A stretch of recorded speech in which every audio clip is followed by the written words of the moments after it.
Bonjour à tous et bienvenue à la lecture transversale des principaux journaux parus en kiosque ce matin. Commençons par le quotidien Le Jour qui parle d'enlèvement, la nuit de la captivité du cardinal Toumi. Le quotidien nous propose de savoir comment l'archevêque émérite de Douala a été enlevé et séquestré de jeudi à vendredi. Au sujet de la crise qui oppose l'Africa Foot à la Ligue de football professionnel du Cameroun, le quotidien Le Jour nous fait savoir que la FIFA s'en mêle. L'instance mondiale du football invite les parties à une visioconférence ce lundi 9 novembre à partir de 11h. À la grande une de l'hebdomadaire L'Indépendant ce matin, crise anglophone, ils ont touché le fond. En commettant le sacrilège d'enlever un prélat de 90 ans, les sécessionnistes font montre d'une certaine frilosité d'après le journal. Et pour Cameroun Tribune, les enlèvements dans le nord-ouest et le sud-ouest sont inacceptables. Et puis c'est un phénomène de lâcheté. Cameroun Tribune nous fait savoir qu'au cours du week-end dernier, le gouvernement a une nouvelle fois condamné fermement les actes dégradants des terroristes sécessionnistes qui s'en prennent aux civils, à l'instar du cardinal Christian Toumi, du fond de la communauté Nso et des autres membres d'une délégation enlevée jeudi dernier sur la route de Kumbo. À l'extrême nord, l'alerte sur les attentats kamikazes est donnée ce matin à la une de l'Œil du Sahel. Le journal nous fait également savoir ce matin et notamment en petite une que dans la Vina, une trentaine de boutiques ont été réduites en cendres à Gaoundéry. Le quotidien Mutation pour sa part s'intéresse aux États-Unis et notamment à la victoire de Joe Biden. Joseph Biden a été élu 46e président. Quelle sera sa politique à l'égard de l'Afrique? La démocratie en sort-elle grandie? Autant de questions qui sont posées et répondues ce matin des pages 7 à 10 dans le gros dossier consacré à cette information dans les colonnes de Mutation. Le quotidien Le Messager s'intéresse au Parlement africain. Kodondan, un flagrant délit d'imposture, est la question posée ce matin à la une du quotidien. Le député camerounais accusé d'usurpation de titre par le nouveau patron de l'organe législatif de l'Union africaine. Et puis 6 novembre à Saint-Mélima, bataille pour le contrôle de la permanence. Au sujet de la gendarmerie nationale et d'après le quotidien Émergence, Galax et Toga est un mythe. Et puis en petite une, d'après Saint-Éloi Bidung, Paul Biya est le symbole de la faillite tranquille. Cancer du col de l'utérus également, l'église catholique et la communauté musulmane contre le vaccin. Et pour en parler ce matin, EcoSanté nous fait savoir que l'église catholique est dubitative.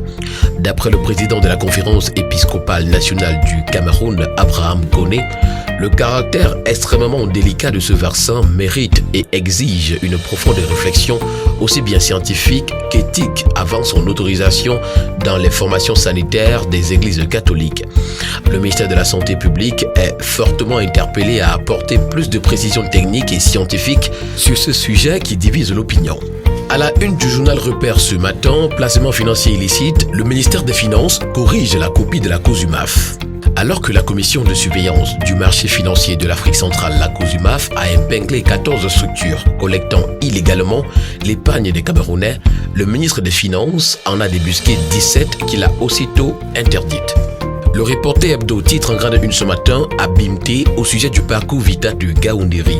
L'institution dont le chef de l'État peut en être fier a une fois de plus fait ses preuves avec la construction de ce nouvel édifice afin d'apporter les dernières touches au joyau architectural. Dans les colonnes du quotidien de Paul Ngouari qui dit Réalité Plus ce matin, entre en 8 du renouveau, la Mésame avec Doumfonfrou Jonathan pour un soutien total à Paul Biya. Le quotidien parle cependant en grande une, Bamenda, après avoir terrorisé des centaines de personnes, ils sont tombés. Le journal Perspective d'Afrique nous fait savoir que la vie est retournée à la normale dans la région du Nord-Ouest. L'opération Bamenda Clean a été saluée par les populations.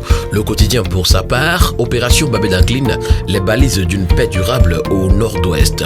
Et puis le Pélican qui parle également de Bamenda Clean nous fait savoir que Bush Rambo a été neutralisé. Patricia Matissa Ado, qui s'exprime ce matin dans les colonnes de Lady News, nous fait savoir qu'ôter la vie gratuitement est l'acte le plus ignoble qui soit.